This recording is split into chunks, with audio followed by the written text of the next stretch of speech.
What's your #1 morning show for news and information? Good morning and welcome to Tune In. What makes Tune In #1? Breaking news.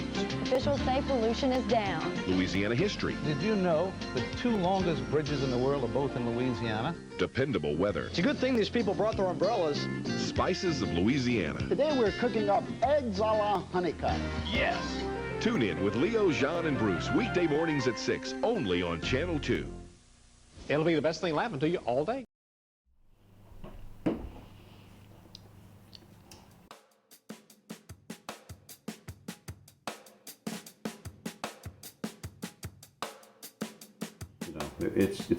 TV is basically all the same everywhere. It just depends on the size of the crew and how many people you're working with and what their duties are. When you're working at the local level, you do it all, but that's good because you learn it all. But when you're at a much higher level, then all that stuff is usually done for you, and if you're the correspondent, you basically just show up, and they shoot everything else, including your stand-ups, and that's it. You go home. Well, speaking of cure-alls, I've got a story today for you from Alexandria, okay? All right. You ever Alexandria, heard Louisiana. I've heard of killing the motor.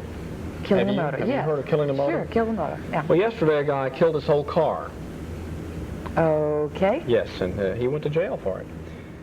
Usually my time was spent with a photographer. So it was just a 2-man cruise, me and then him. And in the bigger crews, like for Good Morning America, you had a photographer, a sound man, a producer, and then me. And so the producer would stand over your back, really basically behind you, and as you asked questions to somebody, she would ask for clarification.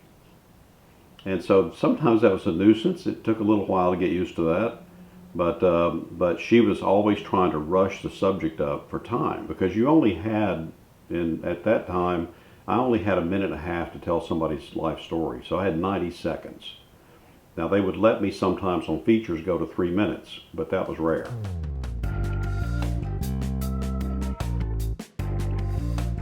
They would send you out with a 16mm wind-up camera, an old Bell and Howell. We were still shooting film back then, way back, and and so you had to process the film, and then you had to edit the film. And the way you edited film back then was you had to literally scrape the emulsion off, chop it, and then re-glue it where you wanted the next shot to come up, and which is all extremely time-consuming. Plus, once you chop it, there's no putting it back together. Once you shoot it, there was no re-racing and reshooting. So we thought we'd died and gone to heaven when we started getting electronic news gathering stuff, E&G.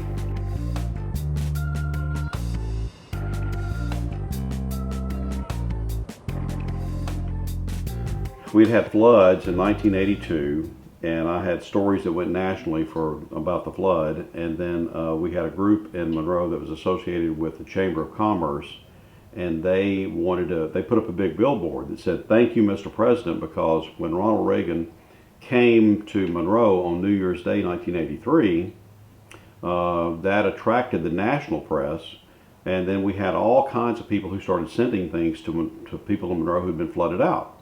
And so it was a big deal for us, you know. Yeah. What's that? What's it going to be mad if they... We're interrupting a football game for this? No, sir. And it really helped out a lot. There was a lot of humanitarian aid that came in as a result of the president showing up. So they did this big thank you, a billboard-sized thank you card, and thousands of people signed it. And so they took it up there to present it to him, and they invited me to go with them, and so I got in the Oval Office that way. And again, 1-man band, so you had to carry the camera, which itself was about 35, 40 pounds. And then you had to carry a tripod, which was back then were not aluminum, they were made out of steel, was pretty heavy. Then you had to carry a battery belt. The battery belt alone was 30 pounds. So you really had about 120 pounds of gear that you had to haul around to do basically what you could do now with an iPhone 13. So when Sue Mathis was Reagan's aide, I remember she passed me off to 2 Secret Service guys. I couldn't go in with the group from Monroe. I had to come in where the press comes in. And I remember the Secret Service guy put his hand up on the wall and he pushed it.